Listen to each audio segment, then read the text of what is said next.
Clear students. तो last video में हमने बेयर स्ट्रेन थ्योरी को डिस्कस किया था और फिर उसकी लिमिटेशंस भी देखी थी। और बेयर स्ट्रेन थ्योरी में क्या बताया था बेयर ने कि जो हमारा कार्बन कार्बन बॉन्ड एंगल, अगर कार्बन को जब भी कार्बन हमारा sp3 हाइब्रिडाइज होता है, ठीक है। sp3 हाइब्रिडाइज कब होगा? कार्बन जब उसका एक s ऑर्बिटल और उसके तीन p ऑर्बिटल आपस में कंबाइन करेंगे और इक्वल एनर्जी के ऑर्बिटल्स बनाएंगे, तो वो हमारा sp3 हाइब्रिड ऑर्बिटल्स कहलाएंगे। और इस तरह का हाइब्रिडाइजेशन जो होता है वो sp3 हाइब्रिडाइजेशन कहलाता है। तो जब भी कार्बन sp3 हाइब्रिडाइजेशन शो करेगा तो वहां पर carbon carbon bond angle 109 degree 28 minutes का होगा, ठीक है। तो नॉर्मल और इससे ना sp3 हाइब्रिडाइजेशन से हमें हमेशा टेट्राहेड्रल ज्योमेट्री मिलती है, ठीक है। और टेट्राहेड्रल ज्योमेट्री क्या हो जाएगी? जहां पर हम एक टेट्राहेड्रन हम बना सकते हैं। टेट्राहेड्रन मीन्स होता है बेटा कि अगर चतुष्फलकीय, जिसको हम हिंदी में बोल सकते हैं, चार कॉर्नर्स होंगे उसके, तो हम इसको कुछ इस तरह से दिखा देते हैं। देखो ये इस तरह, मतलब कुछ इस तरीके का बनता है। और अगर मैं sp3 ऑर्बिटल बनाना चाहूं इस पर, तो हम इस तरह से भी दिखा सकते हैं इसको, ये ऐसे, ठीक। और फिर हम इसको यहाँ मिला देंगे तो ये जो इसके ना चार कॉर्नर्स बन जाते हैं, मतलब चार त्रिभुज अगर हम मिला दें तो वो चार कॉर्नर्स बन जाएंगे। एक कॉर्नर यहाँ होगा, एक कॉर्नर ये एक कॉर्नर और ये एक कॉर्नर। तो ऐसी ज्योमेट्री को हम टेट्राहेड्रल ज्योमेट्री बोल देते हैं, जिसमें टेट्राहेड्रन बनता है, चार कॉर्नर्स वाला एक आकृति जिसको हम कहेंगे, ठीक है। तो ये बताया गया कि sp3 जो ये हाइब्रिड ऑर्बिटल्स होते हैं, इनके बीच का जो ये एंगल है, ये एंगल होता है 109 डिग्री 28 मिनट्स, ठीक है। नॉर्मल टेट्राहेड्रल एंगल हम जिसको बोल रहे हैं। और ये स्ट्रेन कैसे डेवलप होता है? तो जब ये इस तरह से अगर हम नॉर्मल एल्केन्स बना रहे हैं तब तो ये वाला एंगल होगा ही होगा, लेकिन अगर हम इस नॉर्मल एल्केन को साइक्लिक एल्केन में बदलना चाहें, जिसको कि हम साइक्लो एल्केन बोल देते हैं, जैसे कि हमने ये तीन कार्बन को जोड़ दिया आपस में और ये हमारा साइक्लोप्रोपेन बन गया, तो साइक्लोप्रोपेन में क्या होगा? ये एंगल 60 डिग्री का हो जाता है। तो carbon carbon carbon bond angle होना चाहिए 109 डिग्री 28 मिनट्स, लेकिन यहां पर हो रहा है 60 डिग्री।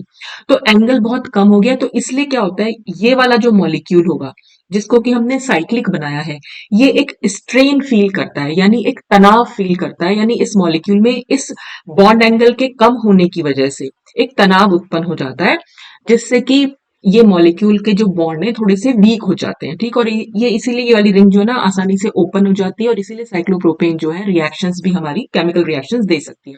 तो इसको ना बेयर ने इस स्ट्रेन को एंगल स्ट्रेन बोला था, ठीक है। और फिर हमने लास्ट वीडियो में काफी सारी उसकी लिमिटेशंस भी देखी थी कि जैसे उसने एंगल स्ट्रेन कैसे कैलकुलेट करना सिखाया, तो वो सब मैंने लास्ट वीडियो में समझाया हुआ है। तो आपने अगर पहले वो वीडियो नहीं देखा है तो बेटा पहले वो वीडियो देखिएगा, उसके बाद हम आगे आएंगे। तो इस वीडियो में क्या बताया गया, ये आती है थ्योरी ऑफ स्ट्रेनलेस रिंग्स। भी मैंने आपको बताया कि अगर हम रिंग स्ट्रक्चर बनाएंगे तो उसमें थोड़ा सा कहीं ना कहीं स्ट्रेन डेवलप होता है। तो हायर मेंबर्स, यहाँ पाया गया कि जो बेयर ने ये पाया कि लोअर बेयर स्ट्रेन थ्योरी जो थी वो लोअर साइक्लो एल्केन्स के लिए तो एप्लीकेबल थी, लेकिन हायर साइक्लो एल्केन्स के केस में वो फेल हो गई थी, ठीक है। क्योंकि वहां पर हमें हायर साइक्लो एल्केन्स काफी स्टेबल मिली, जबकि जो लोअर साइक्लो एल्केन्स थी उनमें क्योंकि स्ट्रेन था काफी ज्यादा, तो इसलिए वो अनस्टेबल थी। तो जो हाई साइक्लो एल्केन्स हैं, वो उनमें क्यों स्ट्रेन नहीं डेवलप हुआ, उसका क्या कारण है, तो यहाँ पर आती है, उसी को एक्सप्लेन किया गया थ्योरी ऑफ स्ट्रेनलेस रिंग्स, या हम इसको सेशे मोहर कंसेप्ट भी बोल देते हैं। सेशे मोहर साइंटिस्ट के नेम पर इनका नाम है, मतलब इस थ्योरी का। तो इसमें क्या बताया गया कि in order to explain the stability of cycloalkanes beyond cyclopentane, तो बेयर स्ट्रेन थ्योरी ने साइक्लोप्रोपेन, साइक्लोब्यूटेन और साइक्लोपेंटेन के बारे में तो ये बताया कि वो अनस्टेबल होती है और इसलिए उनकी रिंग ओपन हो जाती है, इसलिए वो इजीली केमिकल रिएक्शंस भी दे देती हैं। लेकिन जो हायर साइक्लो एल्केन्स है, यानी साइक्लोपेंटेन के आगे, बियॉन्ड साइक्लोपेंटेन का मतलब है साइक्लोपेंटेन से आगे वाली साइक्लो एल्केन्स, यानी जैसे साइक्लोहेक्सेन हुई, साइक्लोहेप्टेन हुई, साइक्लोऑक्टेन हुई, वो काफी ज्यादा स्टेबल होती है। तो वो स्टेबल क्यों होती हैं? तो इसी स्टेबिलिटी को एक्सप्लेन करने के लिए Sachet pointed out that such rings can be relieved from strain if all the carbon atoms are not forced to lie in the same plane as assumed by Bayer. तो उनकी stability को explain करने के लिए session ने ये बताया कि ये जो हायर साइक्लोएल्केन्स वाली रिंग होती हैं, इनमें इनको स्ट्रेन से हम रिलीव कर सकते हैं, यानी इनके स्ट्रेन को हम खत्म कर सकते हैं अगर हम ये मान ले कि जो सारे कार्बन एटम्स है, बेयर ने ये कहा था कि जितने भी कार्बन एटम्स होंगे, जैसे ये साइक्लोप्रोपेन है, ये कार्बन एटम और ये सब एक ही प्लेन में होंगे। अगर हम साइक्लोब्यूटेन की बात करें तो ये सारे कार्बन एटम एक ही प्लेन में होंगे, ठीक है। तो सेशन ने ये कहा कि भाई ये सारे कार्बन एटम को जो बेयर ने एज्यूम कर लिया था, उसने मान लिया था कि ये सारे सेम प्लेन में है। अगर हम ये मान ले कि वो सारे कार्बन एटम सेम प्लेन में नहीं है, उनमें से कुछ तो एक प्लेन में है, कुछ ऊपर या नीचे है उस प्लेन के, तब हम इन हायर साइक्लो एल्केन्स में ये जो स्ट्रेन पैदा हुआ है, इससे उनको छुटकारा दिलाया जा सकता है। तो उसने क्या सजेस्ट किया? He suggested that rings with 6 or more carbon atoms are not planar. उसने ये कहा कि ऐसी रिंग्स जिसमें 6 या उससे ज्यादा कार्बन एटम्स हो, वो प्लानर नहीं होती हैं, यानी वो एक प्लेन में नहीं होंगी। जैसे कि अगर हम साइक्लोहेक्सेन की बात करें तो बेयर ने तो कहा कि इस तरह से होती है साइक्लोहेक्सेन, कि ये सारे 6 के 6 कार्बन एटम सेम प्लेन में हैं। लेकिन सेशन ने कहा कि हम ये नहीं मानेंगे कि सारे कार्बन एटम सेम प्लेन में है, और हम ये मान के चल रहे हैं ऐसी रिंग्स पकर्ड होती है। पकर्ड का मतलब ये होता है कि जब सारे कार्बन एटम्स को हम एक प्लेन में ना माने, ठीक है। तो when the ring is puckered, और जब ये रिंग पकर्ड होगी, यानी सारे कार्बन एटम सेम प्लेन में नहीं होंगे, तो the valence bonds are not deviated from the normal valence angle and thus no strain is developed in the molecule. तो जब हम ये मानेंगे कि ये रिंग पकर्ड है, तो उसके जो वैलेंस बॉन्ड्स, मतलब जो टेट्राहेड्रल स्ट्रक्चर, जो ये हमने बॉन्ड बनाए थे ना, ये मतलब जो sp3 हाइब्रिड ऑर्बिटल जब कंबाइन करते हैं तो कहीं ना कहीं बॉन्ड बनाते हैं, तो वो जो बॉन्ड है, उनका जो एंगल हम 109 डिग्री 28 मिनट्स मान रहे थे, तो वो वैसा का वैसा रहेगा, वो डेविएट नहीं करेगा। डेविएट मतलब होता है 109 डिग्री 28 मिनट्स, जैसे यहाँ पर 60 डिग्री हो गया, साइक्लोप्रोपेन के केस में हम इसे 60 डिग्री मान रहे हैं, तो ये नॉर्मल एंगल से विचलित हो गया। डेविएशन का मतलब होता है विचलित हो जाना। तो जब हम मानेंगे कि रिंग पकर्ड है, तब ये एंगल जो है 109 डिग्री 28 मिनट्स ही रहेगा। और जब ये एंगल सेम रहेगा, जैसा कि नॉर्मल हम ओपन चेन स्ट्रक्चर में दिखाते हैं, तब फिर तो कोई स्ट्रेन डेवलप ही नहीं होगा, क्योंकि ये तनाव कब उत्पन्न हो रहा था? ये तनाव तब पैदा हो रहा था जब इनका नॉर्मल वैलेंस एंगल 109 डिग्री से ये एंगल 60 डिग्री, या फिर अगर हम साइक्लोब्यूटेन का केस ले लें तो यहाँ पर 90 डिग्री, इस तरह से ये एंगल जो है चेंज हो जा रहा था, ठीक है। तो जब ये एंगल चेंज ही नहीं होगा, तो फिर कोई स्ट्रेन भी डेवलप नहीं होगा। तो Sachse suggested that cyclohexane exist in two non planar strainless forms. तो सेशन ने ये सजेस्ट किया कि जैसे हमारी साइक्लोहेक्सेन होती है, ये साइक्लोहेक्सेन दो नॉन प्लेनर, मतलब अब ये रिंग जो हमारी बनेगी वो एक प्लेन में नहीं बनेगी, और इसीलिए वो स्ट्रेनलेस होगी, तनाव मुक्त होगी। तो दो फॉर्म्स में वो एग्जिस्ट करती है। एक्सक्यूज मी, कौन कौन सी फॉर्म होंगी वो? एक को हम कहेंगे बोट फॉर्म और दूसरी होगी चेयर फॉर्म, और इनको हमने डायग्राम में दिखाया हुआ है। बोट फॉर्म मतलब जैसे एक बोट, आपने नाव अगर आपने देखी है तो नाव कैसी होती है, वो नाव यहाँ बना रखी है, वो नाव जैसा स्ट्रक्चर है। चेयर फॉर्म मतलब चेयर जैसा स्ट्रक्चर है। चेयर कैसी होती है? देखो चेयर ऐसी होगी, ठीक। यहाँ पर हमारी जो है बैक टिकी हुई होती है, यहाँ हम बैठे हुए होते हैं, और नीचे हमारी लेग्स होती है, ठीक है। तो बिल्कुल ऐसे ही है कि ये जो 1 2 और 1 6 वाले हैं, ये तो हमारे बैक को रेस्ट देने के लिए हो गए, यानी यहाँ पर हम अपनी बैक टिका लें, ठीक है। 2 3 और 6 5 वाले प्लेन में हम बैठ जाएं, और ये जो 4 5 और 3 4 है, इस पे हमारे लेग्स आ जाएं, तो फिर ये हमारी चेयर फॉर्म कहलाती है। Excuse me. तो ये दो फॉर्म्स में एग्जिस्ट करती है। तो कुल मिलाकर 6 कार्बन एटम होंगे साइक्लोहेक्सेन में। तो जो हम प्लानर रिंग बना रहे थे, हम कुछ इस तरह से बना रहे थे। ये होती है प्लानर, यानी एक प्लेन में, जिसको कि बेयर ने एज्यूम किया था। लेकिन सेशन ने कहा ये सारे कार्बन एटम एक प्लेन में नहीं होंगे, तो हम इसका ऐसी फॉर्म नहीं बनाएंगे। फिर उसने ही माना कि ये दो फॉर्म्स में एग्जिस्ट करेगी, एक बोट और एक चेयर, और वो डायग्राम यहाँ बनाए रखा। तो इसमें जो ये 1 2 3 4 डला हुआ है ना बेटा, ये कार्बन एटम्स का नंबर है। तो यहाँ पर एक कार्बन एटम होगा, दूसरे यहाँ पर दूसरा कार्बन एटम होगा, यहाँ तीसरा होगा, ऐसे चौथा, फिर ये पांचवा, और यहाँ पर छठा कार्बन एटम। तो बोट फॉर्म में क्या है? Carbon 2 3 5 6 lie in the same plane. जो 2 और 3 और 5 6 है वो तो एक ही प्लेन में है, यानी एक ही प्लेन का मतलब जैसे ये सिंपल पैरेलल है एक दूसरे के, ये एक सेम प्लेन में है। लेकिन जो 1 और 4 कार्बन है वो इस प्लेन के ऊपर है। अगर इस प्लेन के ऊपर बना, ये अगर हम एक प्लेन मान ले रहे हैं तो इस प्लेन के ऊपर यहाँ पर एक डॉट बना दो और यहाँ एक डॉट बना दो, तो ये एक कार्बन ये हुआ, एक कार्बन ये हुआ, ये एक कार्बन और ये, तो ये 4 कार्बन जिनको हमने नंबर दिया हुआ है 2 3 5 6, वो तो सेम प्लेन में है और बाकी के दोनों कार्बन इस प्लेन के थोड़ा सा ऊपर है। तो जब हम इसको इन कार्बन से मिलाएंगे, क्योंकि सारे कार्बन एक दूसरे से अटैच है, तो ये एक नाव की शेप बन जाएगी। ठीक है, नाव इसी तरह से तो बनाते हैं हम, ये ऐसे तो नाव बनाते थे। अच्छा, और चेयर फॉर्म में क्या होगा? चेयर फॉर्म में क्या होगा? 2 3 5 6 ये फिर से सेम प्लेन में है। देखो सेम प्लेन, यानी कि इस तरह से 2 3 और 5 6 ये हमारे सेम प्लेन में है। और 1 नंबर कार्बन को हमने प्लेन के ऊपर बना दिया, तो प्लेन के ऊपर मैंने यहां बना दिया। ठीक है, और जो 6 नंबर जो 4 नंबर कार्बन है, सॉरी, वो इस प्लेन के नीचे बना दिया, तो वो नीचे बना दिया। और फिर हमने ये 4 कार्बन है ही हमारे 2 3 5 6 वाले। तो अब हम क्या करेंगे, इसको अगर मैं इससे मिला दूं सारे कार्बन एटम को, तो हमारे पास क्या आ जाएगी? एक चेयर फॉर्म आ जाएगी। तो यही स्ट्रक्चर हमने यहां बनाया हुआ है। तो चेयर फॉर्म और बोट फॉर्म में क्या है कि 4 कार्बन एटम तो सेम प्लेन में है, लेकिन बाकी के दोनों कार्बन एटम उस प्लेन में नहीं है जिसमें बाकी के चारों हैं। बोट फॉर्म में दोनों बाकी के 2 कार्बन एटम प्लेन के ऊपर है, चेयर फॉर्म में एक प्लेन के ऊपर है और एक प्लेन के नीचे है। ठीक है, तो इससे क्या होगा? इससे ये होगा कि ये चारों कार्बन, ये जो 6 के 6 कार्बन है, या कार्बन कार्बन जो बॉन्ड एंगल है, देखो यहाँ पर बॉन्ड एंगल कैसे, ये वाला जैसे बॉन्ड एंगल हो गया। ठीक है, ये बॉन्ड एंगल हो गया। तो ये जो जितने भी बॉन्ड एंगल है वो सारे के सारे 109 डिग्री 28 मिनट्स के होंगे। तो यहाँ पर ऐसा कोई वही नहीं होगा कि एंगल कम हो गया है।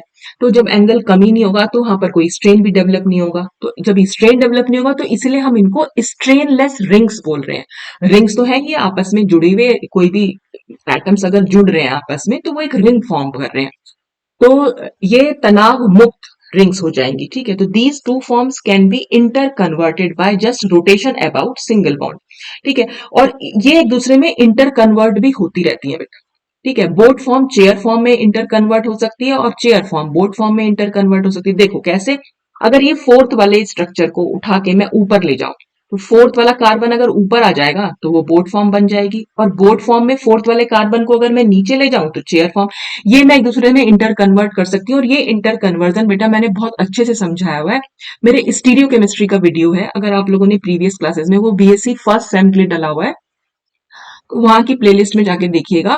मैंने ये बोट फॉर्म चेयर फॉर्म मतलब साइक्लोहेक्सेन के पूरे कन्फॉर्मेशंस को बहुत अच्छे से समझाया हुआ है। कन्फॉर्मेशंस का मतलब यही होता है कि अगर ऐसे आइसोमर्स, ये दोनों एक दूसरे के आइसोमर्स हैं, ये आइसोमर्स एक दूसरे में चेंज हो सकते हैं।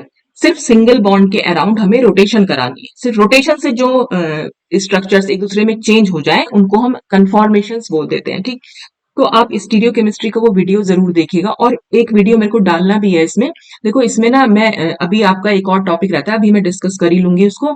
और एक टॉपिक आपका ये रहेगा कि boat form, chair form, twist boat form, half chair form, इसमें बहुत सारी फॉर्म्स होती हैं कि कैसे बोट फॉर्म चेयर फॉर्म में या चेयर फॉर्म बोट फॉर्म में इंटर कन्वर्ट होती है, और फिर इनके एनर्जी किसकी एनर्जी ज्यादा, किसकी एनर्जी कम, कौन ज्यादा स्टेबल है। तो उसका पूरा एक वीडियो मैं अब इस वीडियो के नीचे डाल दूंगी, क्योंकि वो आपके सिलेबस में है, तो उसको मैं अलग से नहीं करवा रही हूँ। उसी वीडियो को, स्टीरियो केमिस्ट्री के वीडियो को मैं इस वीडियो के नीचे डाल दूंगी, तो आप उसको देख लीजिएगा, क्योंकि वो अलग से आपके यहाँ टॉपिक दे रखा है कि boat form, chair form, twist boat form और देयर एनर्जी कंसिडरेशन। तो उसका मतलब है उनकी एनर्जी के बारे में बात करनी, और ये फॉर्म्स एक दूसरे में इंटर कन्वर्ट कैसे होती हैं वो भी उसमें बताया हुआ है। ठीक है, तो यहां तक हमने ये बात की कि रिंग्स को स्ट्रेनलेस बनाया जा सकता है, कि अगर हम ये माने, जैसे कि सेशन ने माना था कि सारे कार्बन एटम सेम प्लेन में नहीं है, कुछ उस प्लेन के ऊपर या नीचे हो सकते हैं। तो इस तरह से हमारे पास ये दो फॉर्म्स निकल के आती हैं।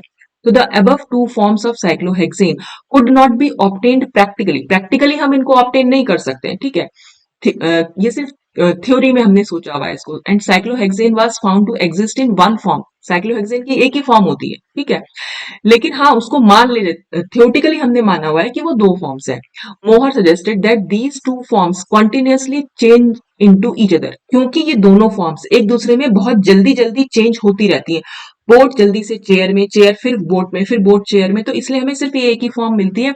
और ये जल्दी जल्दी इसलिए एक दूसरे में चेंज होती है क्योंकि इनकी एनर्जी ऑफ इंटर कन्वर्जन, एक दूसरे में चेंज होने की जो एनर्जी है वो बहुत स्मॉल है, लगभग 5 किलो कैलोरी पर मोल। तो ये जो वैल्यू दी हुई है बेटा, ये अलग अलग बुक्स में अलग अलग दे रखी है, तो मैंने जिस बुक से उठाया वहां पर 5 किलो कैलोरी पर मोल दी हुई है। तो इंटर कन्वर्जन की एनर्जी बहुत स्मॉल है, इसलिए it is not possible to separate them, इसीलिए इन दोनों फॉर्म्स को सेपरेट करना बहुत मुश्किल है, तो इसलिए हमें वो सिर्फ एक ही फॉर्म में दिखाई देती है।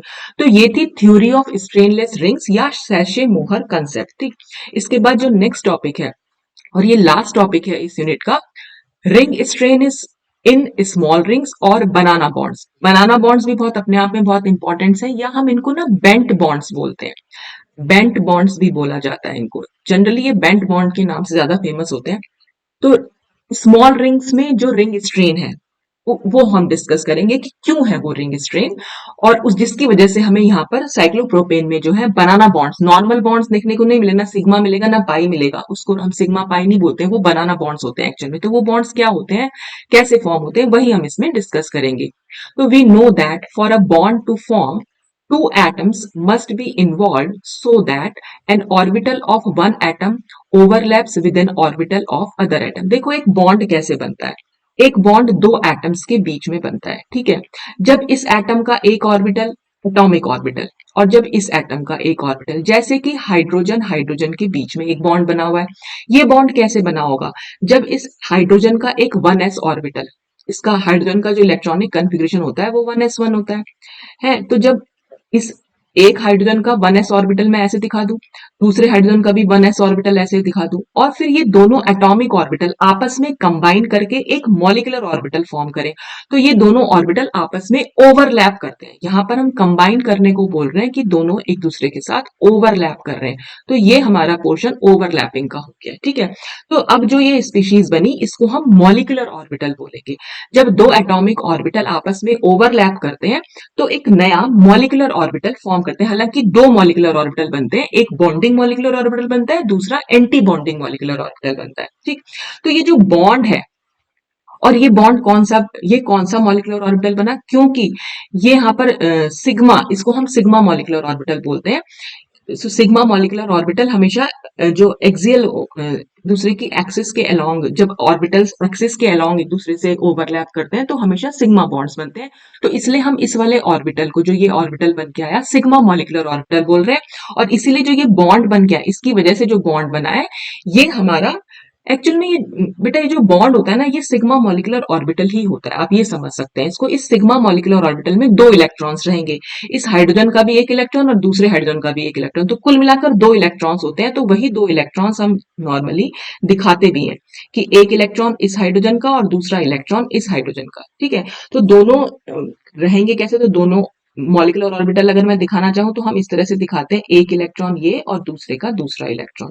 तो ये एक मॉलिक्यूलर ऑर्बिटल बना, सिग्मा मॉलिक्यूलर ऑर्बिटल। तो जो ये बॉन्ड होता है एक्चुअल में ये सिग्मा मॉलिक्यूलर ऑर्बिटल है, जिसको हम शो कर रहे हैं, ठीक है। तो मैं ये बता रही थी कि जब भी एक बॉन्ड फॉर्म होगा तो हमेशा एक एटम का एक ऑर्बिटल और दूसरे एटम का दूसरा ऑर्बिटल आपस में ओवरलैप करेंगे।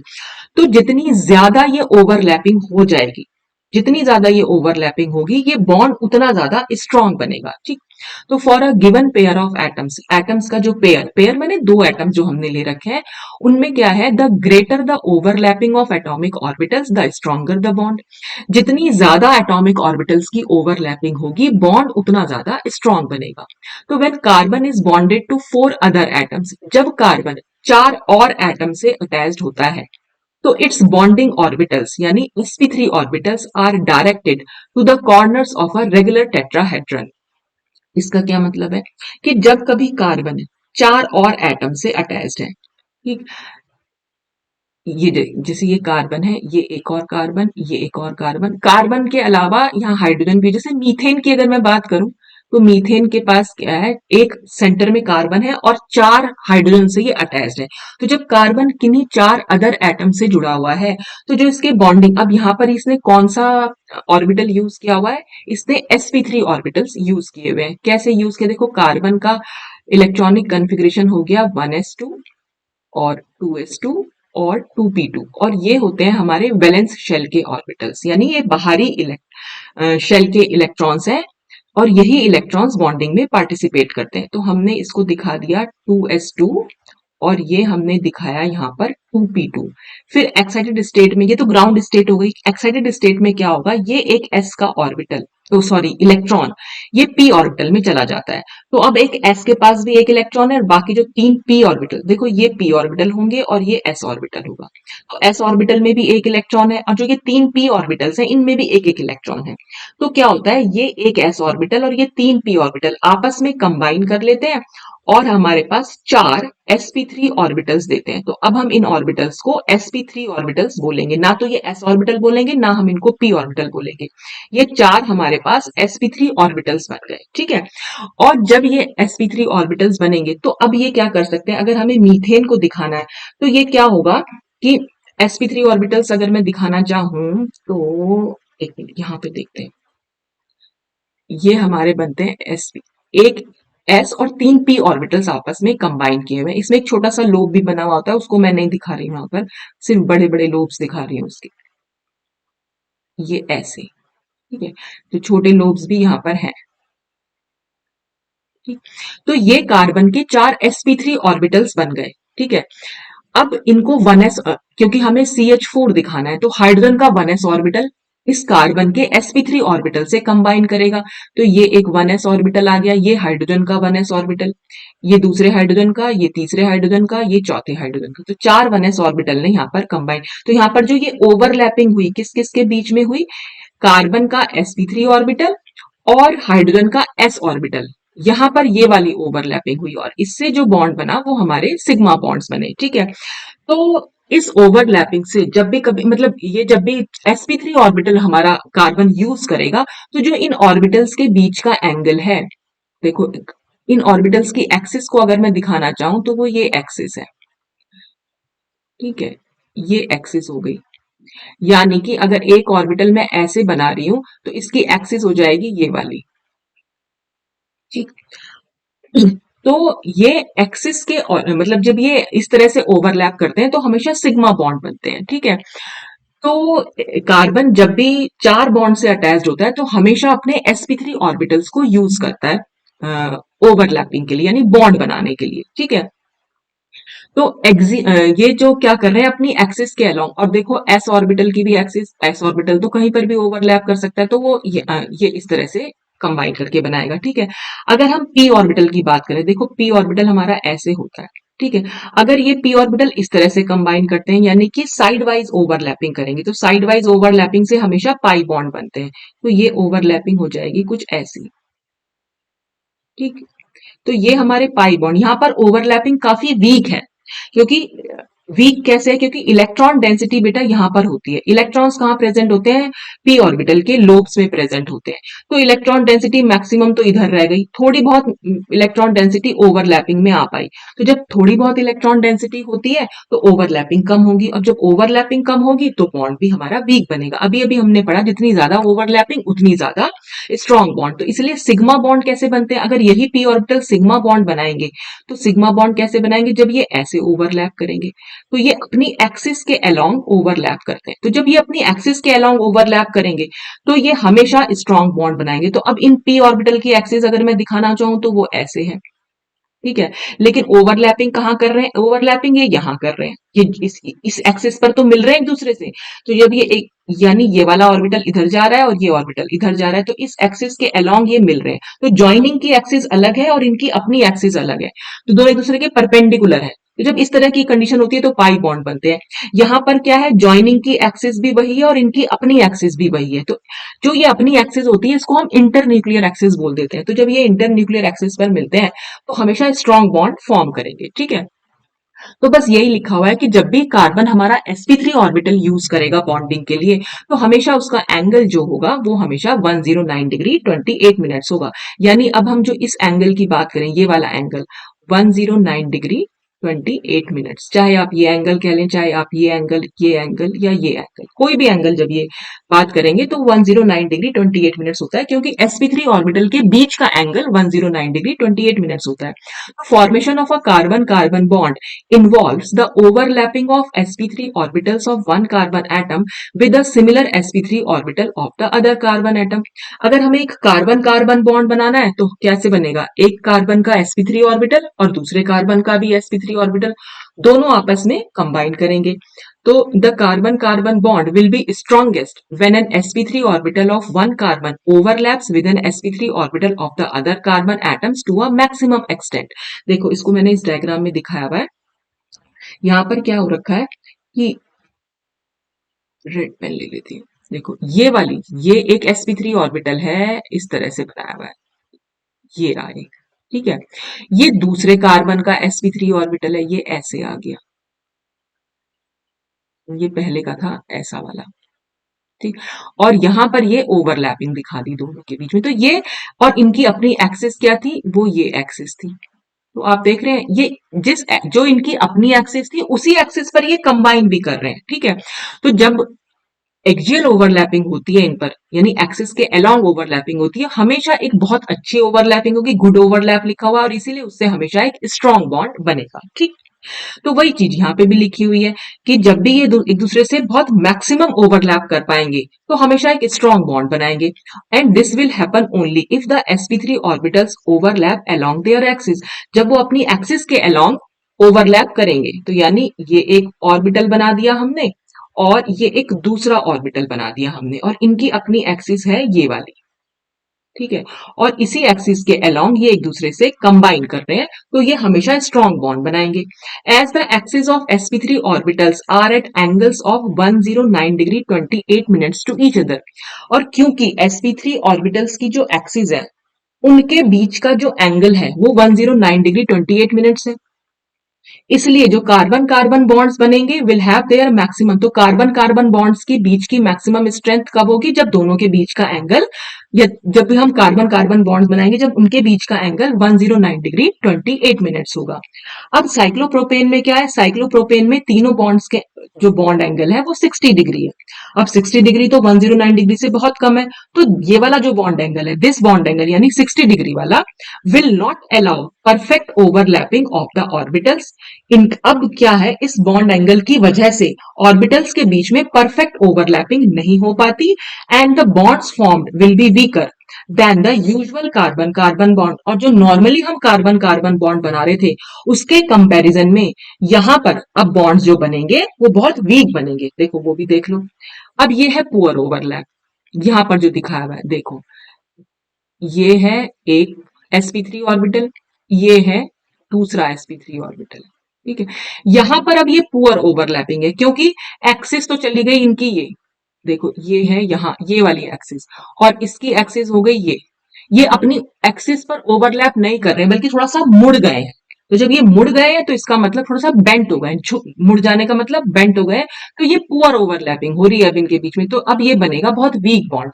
तो ये यही होता है, देखो नॉर्मल जो ये एंगल है, ये यहाँ पर बेटा ये जो लिखा हुआ है ना, ये sp3 और फिर से sp3 लिख लेना, sp3 ओवरलैप इज मैक्सिमम। इस केस में देखो जो नॉर्मल एल्केन्स होती है, यानी हम कार्बन कार्बन कार्बन इस तरह से बनाए जा रहे हैं एक नॉर्मल स्ट्रेट चेन एल्केन्स में, वहां पर क्या है वही दिखा रखा है कि देखो ये वाला मिडिल वाला कार्बन है, इस कार्बन का ये एक sp3 ऑर्बिटल है इधर बना रखा है और एक दूसरा sp3 ऑर्बिटल इधर बना रखा है, ठीक है। हाइड्रोजन की बात नहीं कर रही हूँ, सिर्फ कार्बन कार्बन बॉन्ड एंगल की बात कर रही हूँ।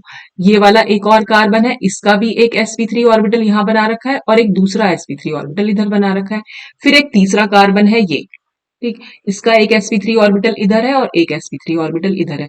तो क्या होगा, ये जो मिडिल वाला मैं नंबर डाल देती हूँ, सबसे ऊपर वाले को मैं दे रही हूँ नंबर 1, फिर मिडिल वाले को नंबर 2 और थर्ड नीचे वाले को नंबर 3। तो जब 1 और 2 के एटॉमिक ऑर्बिट, ये एटॉमिक कह रही हूँ, sp3 ऑर्बिटल आपस में कंबाइन कैसे कर रहे हैं, देखो यहाँ मैक्सिमम ओवरलैपिंग हो रही है और अपनी एक्सिस के अलोंग ये ओवरलैप कर रहे हैं, ठीक। यानी अगर मैं इसे यहां बनाना चाहूं, देखो ये एक कार्बन है, यहाँ पर एक कार्बन है और ये एक कार्बन है, तो इसका एक sp3 ऑर्बिटल और इसका भी एक sp3 ऑर्बिटल, ये अपनी एक्सिस के अलोंग ही ओवरलैप कर रहे हैं, ये एक sp3 ऑर्बिटल और ये एक sp3 ऑर्बिटल, ये भी अपनी एक्सिस के अलोंग ओवरलैप कर रहे हैं, तो यहाँ पर बहुत मैक्सिमम ओवरलैपिंग हो रही है, इसलिए बॉन्ड जो है बहुत जो है स्ट्रांग बन रहा है, और जो इनके बीच का बॉन्ड एंगल है वो 109 डिग्री 28 मिनट्स है, जैसा कि हमने यहाँ दिखा भी रखा है। ठीक, अब जैसे ही ये 60 डिग्री पर आएंगे, क्योंकि साइक्लोप्रोपेन क्या बन रहा है, साइक्लोप्रोपेन बनाने के लिए क्या करना पड़ेगा, ये वाला कार्बन कॉर्नर कॉर्नर वाले कार्बन को एक दूसरे के पास आना पड़ेगा, तो जब एक दूसरे के पास आएंगे तो जाहिर सी बात है ये बॉन्ड एंगल थोड़ा सा कम होगा, 109 डिग्री से ये कम हो जाएगा, और कितना कम हुआ, ये हो गया 60 डिग्री। लेकिन हमारे जो sp3 ऑर्बिटल्स हैं वो तो 109 डिग्री पर ही रह जाएंगे, जैसे कि यहाँ पर इस डायग्राम में दिखाया हुआ है, सेकंड डायग्राम में देखो, सेकेंड डायग्राम में sp3 ऑर्बिटल तो यहां ही रह गए, वो तो एक दूसरे से 109 डिग्री पर ही रहेंगे, ठीक है। और मॉलिक्यूल हमारा बन रहा है यहाँ 60 डिग्री पर, मॉलिक्यूल है ये, ठीक। और ओवरलैपिंग तो कहाँ रहे, अब देख रहे हैं आप यहाँ पर एक्सटेंट ऑफ ओवरलैपिंग की अगर मैं बात करूं, देखो दोनों केसेस में देखना बेटा, इसमें जो ये एक्सिस है ये वाली है मिडिल वाली, ठीक। तो जो दो ये ऑर्बिटल, देखो एक तो एक चीज और मैं बताऊं, जब ये दो एटॉमिक ऑर्बिटल मैंने यहाँ पर बताया, जब ये दोनों एटॉमिक ऑर्बिटल आपस में कंबाइन करेंगे तो ये पूरे के पूरे को हम क्या बोलेंगे, ये एक मॉलिक्यूलर ऑर्बिटल बन गया। ऐसे ही यहाँ पर भी ये पूरा का पूरा एक मॉलिक्यूलर ऑर्बिटल बन गया, ऐसे ही यहाँ पर भी ये पूरा का पूरा एक मॉलिक्यूलर ऑर्बिटल बन गया। तो आप देख रहे हैं इस लाइन के अलोंग, जो आप ये देखिए एक बार, ये जो लोब्स हैं ये बिल्कुल सिमेट्रिकल है, ठीक है, जितना ऊपर है उतना ही नीचे है। अब आप यहां पर देख लो, मॉलिक्यूल है हमारा इस लाइन पर बना हुआ, ठीक है, और आप देख रहे हैं ये ऊपर की साइड तो लोब्स ज्यादा है और नीचे की साइड कितने कम है, दिख रहा है ना आपको, ऊपर की साइड बहुत ज्यादा है, क्योंकि हमारे जो sp3 ऑर्बिटल है वो तो ऊपर ही रह जाएंगे ना, एंगल कम हो गया है, तो इससे क्या होगा, दोनों के दोनों जब आपस में कंबाइन करेंगे sp3 ऑर्बिटल थोड़े से मुड़ जाएंगे, और जब वो मुड़ जाएंगे तो उनके बीच में ओवरलैपिंग बहुत अच्छी नहीं हो पाएगी, क्योंकि दोनों की एक्सिस जो है वो अलग हो गई है, मतलब एक्सिस तो ऊपर ही चली गई दोनों की, अब वो एक्सिस पर ओवरलैप नहीं कर रहे हैं, ठीक है, वो थोड़ा सा कम ओवरलैप कर रहे हैं, तो ओवरलैपिंग क्योंकि यहाँ इस केस में कम हो जाएगी, और किस वजह से कम हुई, क्योंकि यहाँ बॉन्ड एंगल कम हो गया, तो इस यहाँ पर ओवरलैपिंग इस वजह से पुअर हुई, और जिस वजह से अब जो बॉन्ड बनेगा वो काफी वीक बॉन्ड बनेगा, ठीक। In cyclopropane, the overlapping of sp3 orbitals does not occur along their internuclear axis। तो यही बात मैंने आपको बताई, साइक्लोप्रोपेन के केस में जो sp3 ऑर्बिटल ओवरलैप करते हैं वो अपनी इंटरन्यूक्लियर एक्सिस पर नहीं कर रहे हैं, और carbon carbon bonding molecular orbital forms are not symmetrical along the internuclear axis. वही मैंने आपको बताया कि इंटरन्यूक्लियर एक्सिस के along अब बॉन्डिंग मॉलिक्यूलर सिमेट्रिकल नहीं रहेगा। सिमेट्रिकल का क्या मतलब होता है कि अगर ये इंटरन्यूक्लियर एक्सिस है तो ऊपर जितना लोब होगा नीचे भी उतना ही लोब होगा, और अनसिमेट्रिकल का क्या मतलब है, ये तो हमें नॉर्मल एल्केन के केस में मिलता था, लेकिन साइक्लोप्रोपेन के केस में क्या हुआ, साइक्लोप्रोपेन के केस में ये बड़ा वाला पोर्शन तो नीचे ऊपर है गया, नीचे आ गया इतना, यानी लाइन के अलोंग अब ये अनसिमेट्रिकल हो गया। सिमेट्रिकल मतलब एक जैसा, इस लाइन के ऊपर भी जितना मॉलिक्यूलर ऑर्बिटल का पोर्शन जा रहा था उतना ही नीचे भी जा रहा था, लेकिन इस केस में मॉलिक्यूलर ऑर्बिटल का ज्यादा वाला पोर्शन ऊपर है और कम वाला पोर्शन नीचे है। अब क्योंकि कम ओवरलैपिंग हुई है तो इस वजह से ये कंडीशन आई है, तो यहाँ पर जो ओवरलैपिंग हो रही है, अब वो ओवरलैपिंग होने के लिए sp3 ऑर्बिटल को थोड़ा सा बेंट होना पड़ेगा, यानी मुड़ना पड़ेगा, और यही लिखा हुआ है कि these are formed are not symmetrical along the internuclear axis but are bent outward from the molecule। यहां पर क्या है, ये जो है बाहर की साइड देखो, ये थोड़े से बेंट हो गए, सिंपल तो ऐसे ही होना चाहिए था, लेकिन हुआ क्या, अब ये मुड़ गए हैं थोड़े से ऊपर को चले, दिख रहा है ना ये, तो ये जो शेप बन के आएगी ये एक बनाना की शेप बन के आती है, अब जो हुई है, और ये बनाना बॉन्ड यहाँ बना रखे हैं इस तरह से, यहाँ पर अगर आप एक कार्बन मान लो, यहाँ एक कार्बन मान लो, और ये एक कार्बन मान लो, तो वो जो एक्चुअल में एक सिंपल इस तरह का गुड ओवरलैप दिखना चाहिए था वो इस तरह का ना दिख के अब वो पुअर ओवरलैपिंग ऐसी दिख रही है। तो जब ये ऊपर को मुड़ गए तो देखो ये वाली शेप क्या बन के आ रही है, ये एक बनाना की तो शेप बन के आ रही है, इसलिए हम इसको बनाना बॉन्ड यहाँ पर बोल देते हैं, ठीक। तो थोड़ा सा मुड़ के हो जाती है ये, इसलिए हम इनको बेंट बॉन्ड भी बोल देते हैं, क्योंकि ये थोड़े से मुड़ गए हैं, और वो इसी वजह से मुड़े हैं कि ये सिमेट्रिकल नहीं हो पा रहे हैं मॉलिक्यूलर ऑर्बिटल अपनी इंटरन्यूक्लियर एक्सिस के अलोंग, ठीक है। और इससे ये bent outward from the molecule, outward मतलब मॉलिक्यूल से देखो बाहर की साइड, ये जो है, ये तो हमारा मॉलिक्यूल था, जो हमने यहाँ साइक्लोप्रोपेन का बना रखा है, देखो मॉलिक्यूल है हमारा इस लाइन पर, ये लाइन देख रहे हैं, कार्बन कार्बन कार्बन, ठीक है। और ये जो ऑर्बिटल है थोड़े से बाहर की साइड चले गए हैं, तो बेंट आउटवर्ड यानी बाहर की साइड मुड़ गए हैं, ठीक है। तो इसलिए इसको क्या शेप मिली, giving them shape of banana. और due to this reason the carbon carbon bond of cyclopropane are often referred as bent और बनाना बॉन्ड, इसीलिए हम इनको बेंट या बनाना बॉन्ड बोल देते हैं, ठीक। As shown in the following figure the small bond angles of cyclopropane indicate that in cyclopropane the overlap of the sp3 orbital of carbon is less than the overlap of the orbital of carbon in normal alkanes. तो ये हमारा था normal alkene का case, और ये है हमारा cyclopropane का केस। तो आप देख ही सकते हैं, क्योंकि यहाँ पर जो ओवरलैपिंग का एक्सटेंट है, ओवरलैपिंग बहुत कम हुई है दोनों, मतलब पहले वाले केस में ओवरलैपिंग मैक्सिमम है, क्योंकि दोनों sp3 ऑर्बिटल या जितने भी sp3 ऑर्बिटल हैं वो अपनी एक्सिस के अलोंग ओवरलैपिंग कर रहे हैं। इस केस में ओवरलैपिंग पुअर हुई है, क्योंकि वो अपनी एक्सिस के अलोंग ओवरलैप नहीं कर पा रहे हैं, बल्कि थोड़ा सा बेंट हो गए हैं, ठीक है। इस वजह से यहाँ पर ओवरलैपिंग थोड़ी सी कम है। तो this concept is given by Coulson and Moffitt. Coulson and Moffitt फिर से साइंटिस्ट का नाम है, इन्होंने ये कंसेप्ट दिया था। और ये कंसेप्ट क्या एक्सप्लेन करता है, which explains that decrease in stability of cyclopropane is due to poor overlapping of atomic orbitals in the formation of carbon carbon bonds. तो साइक्लोप्रोपेन के केस में ये ओवरलैपिंग जो है काफी पुअर हो गई है, काफी अच्छी नहीं रही। तो जब पुअर ओवरलैपिंग होगी तो हमेशा वीक बॉन्ड बनेगा, जितनी स्ट्रॉन्ग ओवरलैप, जितना अच्छी ओवरलैपिंग गुड ओवरलैपिंग होगी उतना स्ट्रॉन्ग बॉन्ड बनेगा। तो इसीलिए साइक्लोप्रोपेन के केस में जो बॉन्ड्स होते हैं वो काफी वीक होते हैं, and hence weaken such bond. और क्योंकि ये ओवरलैपिंग बहुत कम हुई है, पुअर हुई है, इसलिए ये बॉन्ड जो है काफी वीक होते हैं, और इसीलिए साइक्लोप्रोपेन रिंग जो है आराम से टूट जाती है, और टूटने के बाद फिर वो केमिकल रिएक्शंस दे देती है। तो this concept supports the concept of orbital picture given above. तो इस कंसेप्ट ने ये जो जितनी भी ऑर्बिटल पिक्चर ऊपर बनाई गई है इनको सपोर्ट कर दिया, ठीक है। इसीलिए जो साइक्लोप्रोपेन की ना केमिकल रिएक्शंस हमें देखने को मिलती है, मैंने आपको केमिकल रिएक्शन बता भी दिए हैं साइक्लोएल्केन्स की। तो वहां पर क्या होगा, ये बॉन्ड जो है टूट जाते हैं और ये ओपन चेन में चेंज हो जाती है, मतलब रिंग स्ट्रक्चर जो है वो ओपन चेन बना देता है। तो ये था पूरा आज आपका ये वाली यूनिट, जो एल्केन्स और साइक्लो एल्केन्स था वो यहाँ पर खत्म होता है। बस एक टॉपिक मैंने फिर से बता रही हूँ कि वो जो है कि boat form, twist boat form और चेयर फॉर्म और उनके एनर्जी कंसिडरेशन, तो उसका जो वीडियो है मैं इस वीडियो के बाद डाल दूंगी, तो वो वीडियो आप वहां से देख सकते हैं। तो ये पूरा आपकी ये वाली यूनिट यहाँ पर आज खत्म होती है। इसके बाद हम एल्कीन्स वाली यूनिट को स्टार्ट करेंगे। तो आज के लिए बस इतना ही। Thanks for watching.